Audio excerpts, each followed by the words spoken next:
guys et bienvenue sur ma chaîne, moi c'est Christa et aujourd'hui on va parler de principes actifs. On se retrouve pour une nouvelle vidéo skincare and I hope you are ready for it. Alors on va parler de ces principes actifs que vous ne devriez surtout pas mélanger. Pourquoi? Parce que ça aura en fait l'effet inverse, l'effet contraire à celui que vous attendez tout simplement. Donc si cette vidéo t'intéresse, tu t'abonnes, tu actives la cloche de notification, tu me suis sur mes réseaux sociaux Instagram, Snapchat et TikTok et on rentre tout de suite dans le vif du sujet. Alors, petite information pour cette vidéo, vous allez énormément m'entendre dire pH neutre de la peau. Alors, dans cette vidéo, le pH neutre de la peau, c'est en fait notre pH naturel de la peau qui se situe quelque part entre 4,7 et 5,7 si je ne me trompe pas. Hein, voilà. Donc, je parle pas vraiment du pH neutre, comme l'eau distillée par exemple, qui est vraiment à 7 quoi. Donc, juste pour info. Beaucoup d'entre nous se demandent probablement ouais mais pourquoi ma skincare fonctionne pas et tout. Well, c'est probablement parce que tu te fais un cocktail de principes actifs vraiment toi seul tu sais quoi. En skincare, franchement, je ne vous le dirai jamais assez, less is more. Donc franchement, on va déjà commencer par les premiers principes actifs que vous ne devriez vraiment pas mélanger. Et c'est le rétinol et les EHA, BHA, donc ces groupes d'acides en fait.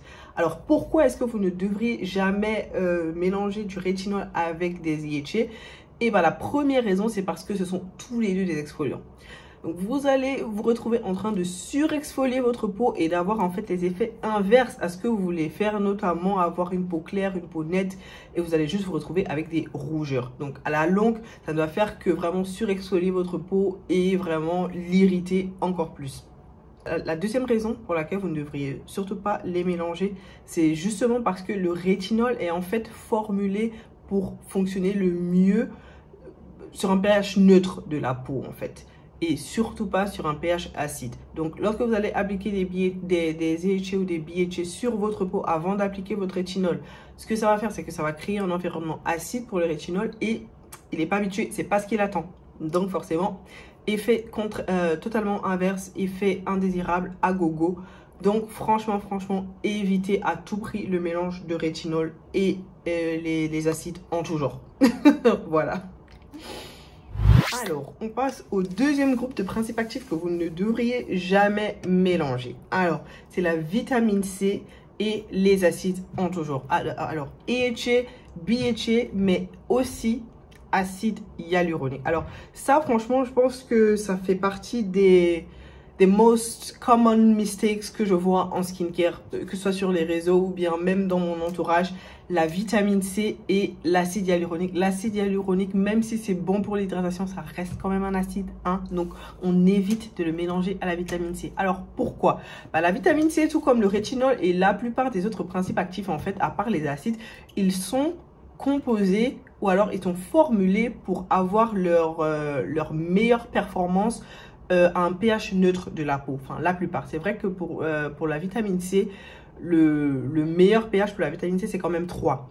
Mais la plupart des sérums à base de vitamine C qu'on connaît fonctionnent également à un pH neutre de la peau, donc entre 4,7 je crois et 5,7. Et en fait, ce que les acides que vous allez mettre vont faire, forcément, ça va acidifier la partie externe de votre peau. Ça va vraiment l'acidifier et la vitamine C, elle va voir en fait ses effets vraiment diminuer considérablement.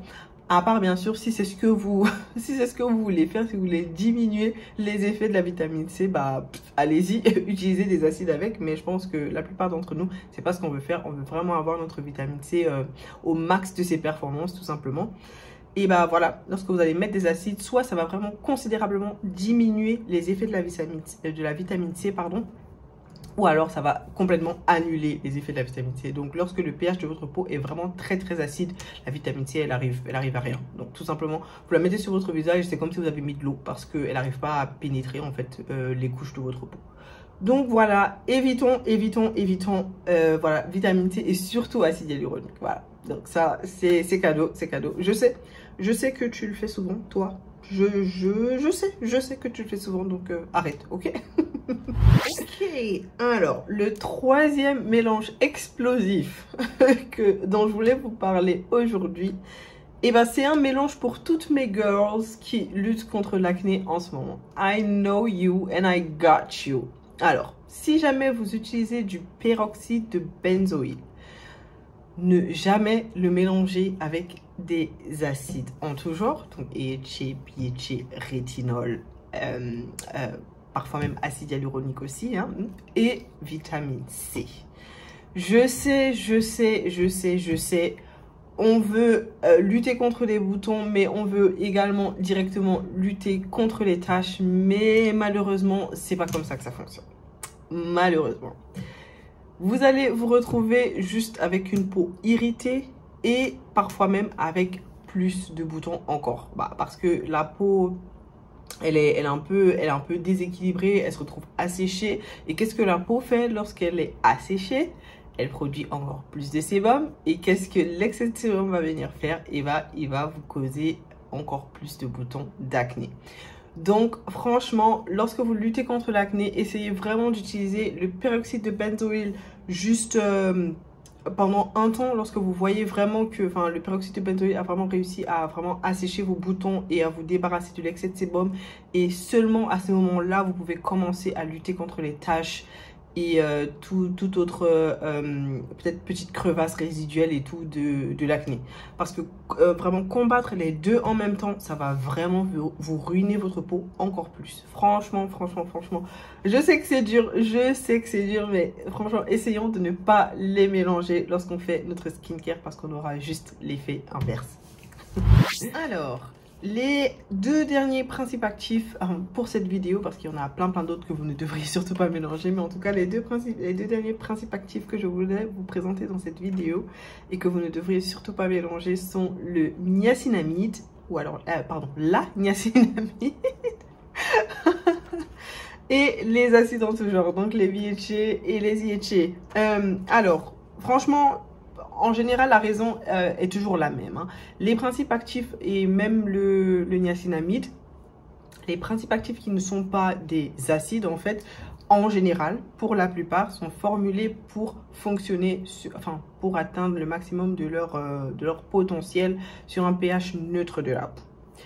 Et le fait de venir mélanger la niacinamide avec des acides, bah, ce que ça va faire, c'est que la niacinamide ne sera justement pas sur un pH neutre de la peau. Et franchement, ça ne pourra pas avoir l'effet escompté. Et non seulement ça, la niacinamide est un produit qui, même utilisé seul, peut déjà provoquer des rougeurs. Donc imaginez lorsque vous mélangez de la niacinamide avec des acides, lorsque vous avez déjà la peau sensible ou alors la peau irritée. Je vous parle même pas des rougeurs que vous pourrez avoir. Donc franchement, essayons de ne pas les mélanger. Je sais qu'on voit beaucoup de personnes, beaucoup de filles sur les réseaux sociaux en fait, ou même de garçons entre temps, qui mélangent, ils ont des skincare steps, des skincare routines de 20 steps. Tu sais même plus ce qu'ils mettent, ce qu'ils mettent pas, ce qu'ils mélangent, ce qu'ils mélangent pas.